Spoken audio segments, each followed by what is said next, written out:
Alright? Now, the reaction might take a long time. Sige. Alright, ayan na nga. Ayan na, kumukulo na ang kanilang mga Sofia. Grabe ang reaction ng kay Sofia. Okay? Ayan. Di ba?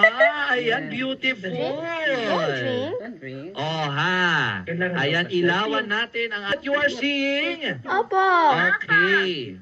Yes. Okay. Sige, kamusta naman yung iba natin mga estudyante?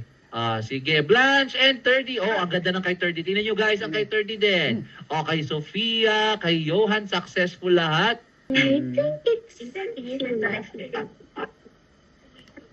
Okay. Ayan. Can you try to move it around a little bit?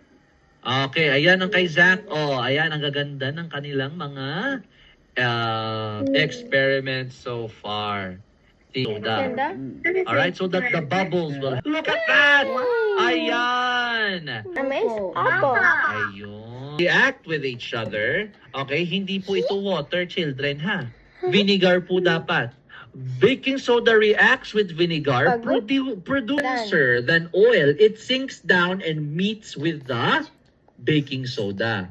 Si baking soda at si vinegar ay Okay, now, the reaction takes time to happen because it's ang vinegar at ang baking soda, and there we have it, vying to escape. Ang ganda, di ba? Are you amazed? Do you like it? Opo. Yes! Okay, napakaganda ng experiment.